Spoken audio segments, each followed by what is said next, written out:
This is part 3 of the video training series for staff attendance. For those of you who do not have a human resources or other system from which you can extract staff attendance data in eScholar format, I'm going to show you how to create a partially pre-populated staff attendance file using ReportNet, complete the file, and electronically import into Level 0. Your staff attendance file should contain the most current staff attendance data for your district code. Even if you have teachers in several locations, attendance data for all of those locations should be contained in a single file if they all fall under the same district code. If you are going to populate Level 0 with your staff attendance data using the partially pre-populated file, it's a good idea to gather your attendance data ahead of time in preparation for input. First, I want a list of my school's staff attendance codes. I log on to Level 0, then from the gray menu bar, select Level 0 Express Staff Attendance Codes. On the next screen, click the View All Lookup button, and what will be displayed is a list of your school's staff attendance codes. You may want to print this list out so that you can refer to it during input. You will also want a list on hand of all the teachers for whom you are going to enter absence data. For teachers, we will be entering absence totals by absence category. For example, Barbara Dawson was out 5 days for jury duty and she was out 3 days sick. So unlike student attendance where there's a record for every day that the student is absent, in staff attendance we put the absent reasons and the total number of days absent for that particular reason. For our demonstration today, I'm going to be entering absence data for 3 teachers. I've gathered all the necessary information, so let's begin. First, we will log on to ReportNet by going to the New York City Charter Data Central website. From the Secure tab, hover over ReportNet,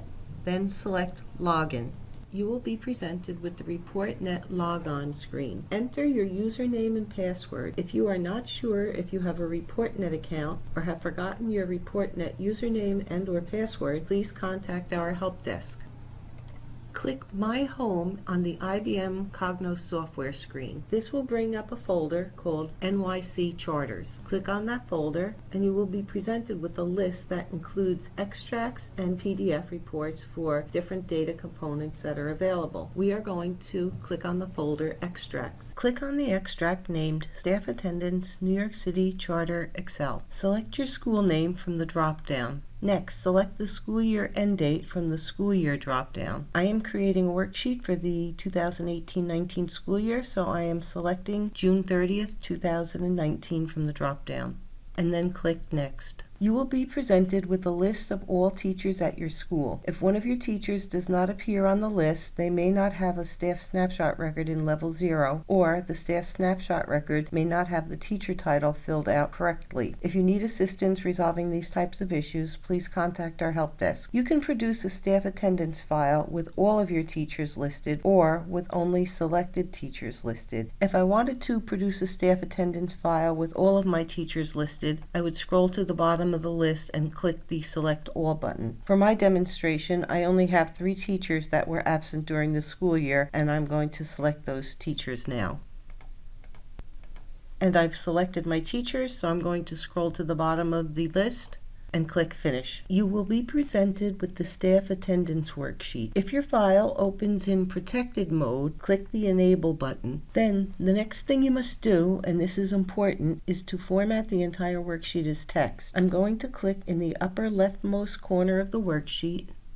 The entire worksheet will be highlighted in blue, indicating that the entire worksheet has been selected. I right-click and select Format Cells. Then, under the Number tab, I select Text and then say OK, and my entire worksheet has been formatted as text. Save the file to your computer or network. This will be your working document. Let's review the contents of the worksheet. The first line of the worksheet is the title. Line 2 tells us that the staff names in column D are sorted alphabetically for your convenience, and that we should delete column D, the staff name, before saving the file as a CSV. I'll discuss this more in a little while. Lines 3 and 4 are a reminder to save the worksheet as text prior to data entry and contains instructions on how to do this. We've already completed this step. Column headings in blue indicate required fields. A green column heading indicates that the column needs to be deleted before saving the file as a CSV. Black column headings indicate that that the column is to be left blank. I suggest hiding columns with black column headings to make data entry easier. Do not delete the columns with black column headings as they are part of the file layout, but you can hide them, and I'm going to do that now.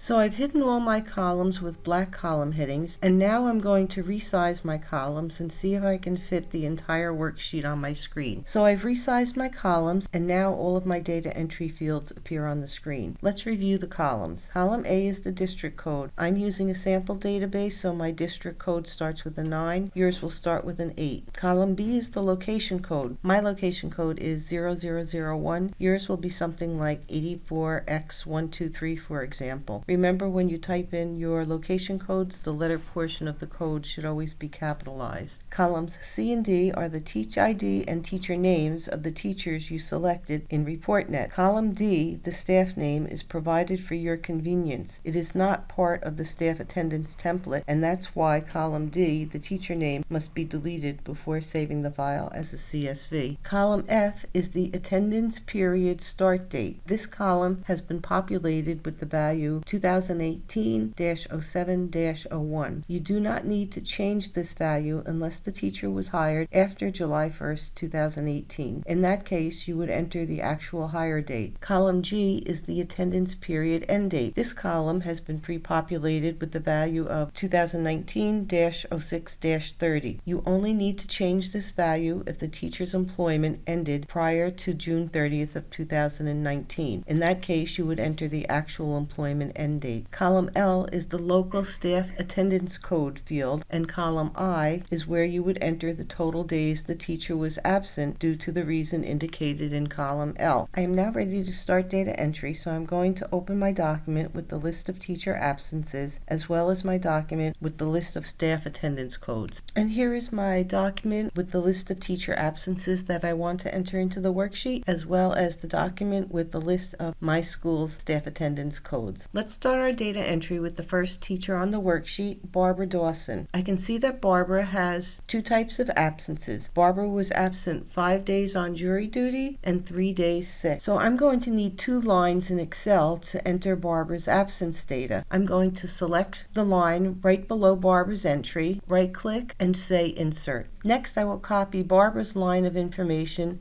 down to that blank line. And now I have 2 lines to enter Barbara's absence information. The first thing I'm going to enter is her absent for jury duty information. Barbara was out 5 days for jury duty. In my school, the code for jury duty is capital J. So I'm going to enter that information now on line 6. And now I'm going to enter the number of days that Barbara was out for jury duty. And now I'm going to enter the information for the time that Barbara was out sick. Please note, absence codes are case sensitive and must match one of the local codes in your school's attendance table. So if the attendance code for jury duty in my table was lowercase j, I would have entered a lowercase j in the worksheet. In my case, the code for jury duty is capital J, so I entered a capital J on the worksheet. Next, I'm going to enter data for Michael Majors. Michael only has one category of absent data, bereavement, so I only need this one line in Excel. In my school, the code for bereavement is capital B, so I'm going to enter that data now. And Michael was out 5 days on bereavement, so I enter that value in column I. And the last teacher for whom I want to enter attendance data is Linda Reynolds. Linda has 3 absence types: maternity, personal, and sick. So I will need 3 lines to enter Linda's absence data. I'm going to copy her single line of information to the 2 rows below. And now I have 3 lines in which to enter Linda's absence data, and I'm going to go ahead and enter that data now.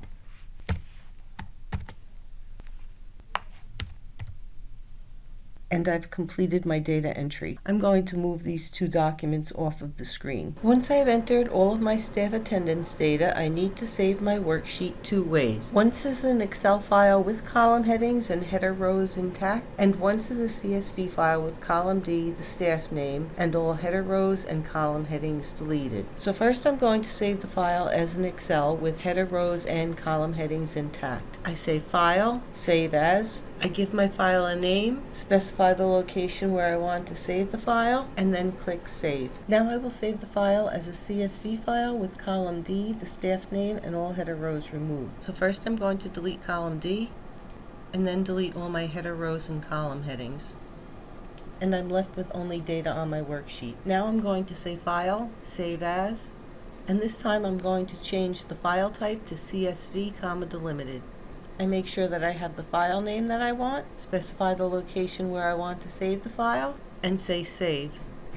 I say yes to this question, and now I've saved my file two ways. Once is an Excel file with column headings, header rows, and column headings intact, and once is a CSV file with column D, the staff name, and all header rows and column headings removed. I'm going to go ahead and close this file now.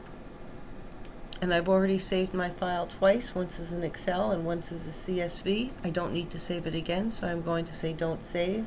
And here are my two files. My Excel file with column D, the staff name, all header rows and column headings intact, and here's my CSV file. If I needed to make changes to my worksheet, it's the Excel file you would open up and make your changes there, and then save the file again as an Excel and as a CSV. You don't want to open the CSV in Excel because Excel will reformat dates and other data. The CSV is strictly for import into level 0. If you do want to open a CSV file to look at it, you would right click, say Open with, Notepad or another text editor, and this is what a CSV staff attendance file might look like. I'm going to close this file now.